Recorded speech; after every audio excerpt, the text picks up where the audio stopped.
Halo semua, balik lagi nih. Hari ini kita punya satu tantangan yang seru banget buat dipecahin bareng-bareng. Ada teka-teki 3 angka yang sekilas kelihatannya, wah ribet. Tapi tenang aja, sebenarnya ini logis banget kok. Udah siap? Oke, langsung aja kita bedah masalahnya. Jadi, tugas kita adalah mencari faktor persekutuan dari 3 bilangan ini. Nah, yang bikin menarik, soalnya ngasih petunjuk kalau jawabannya bisa lebih dari satu. Oke, tantangan diterima? Oke, buat tahu apa sih yang sama dari ketiga angka ini, langkah pertamanya adalah kita harus kenalan dulu sama masing-masing angka. Caranya gimana?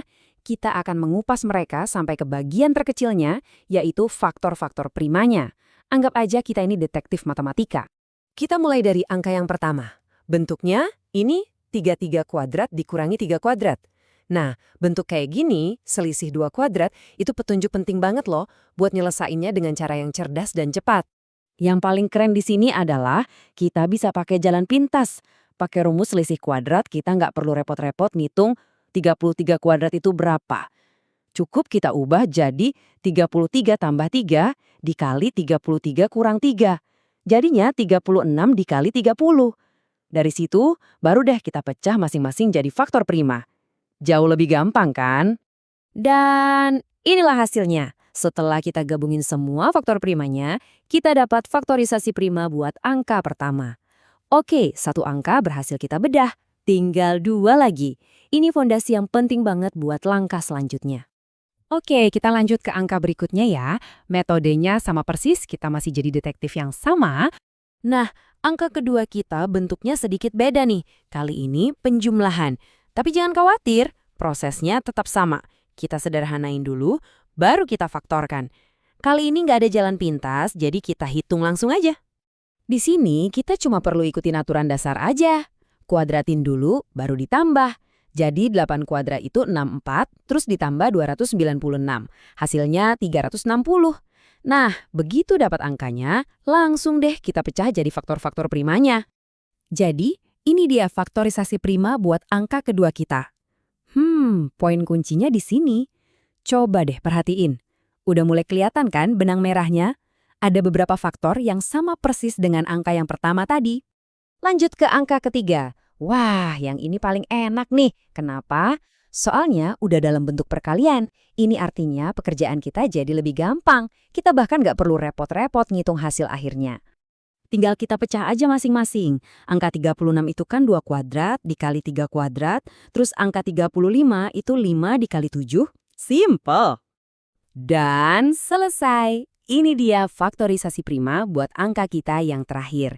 Sekarang, kita udah punya semua petunjuk yang kita butuhin. Kuncinya itu tadi, kita mengubah setiap angka ke dalam bahasa yang sama, yaitu bahasa faktor prima. Dari sinilah kita bisa mulai membandingkan mereka. Oke, setelah kita berhasil mengupas ketiga angka tadi, sekarang saatnya buat pengungkapan terbesar. Yuk kita kumpulin semua petunjuk yang udah kita dapat. Waktu kita jejerin kayak gini, langsung kelihatan jelas banget kan? Elemen-elemen yang sama langsung muncul. Ini dia momen ahanya. Lihat deh, ada faktor 2, 3, dan 5 di setiap barisnya. Terus, gimana cara kita nentuin faktor terbesar yang mereka semua punya? Gampang, kita tinggal cari pangkat paling kecil dari setiap faktor prima yang sama-sama mereka miliki. Kalau kita lihat lagi tabelnya, faktor prima yang ada di semuanya itu 2, 3, dan 5. Sekarang, kita ambil pangkat terkecilnya. Untuk 2, pangkat terkecilnya itu 2 kuadrat. Untuk 3, pangkat terkecilnya 3 kuadrat. Dan untuk 5, pangkat terkecilnya 5 pangkat 1. Nah, inilah faktor persekutuan terbesar atau FPB kita. Oke, senjata utama kita, si FPB, udah kita pegang. Sekarang tinggal kita cocokin sama pilihan jawaban yang ada buat memecahkan teka-teki ini.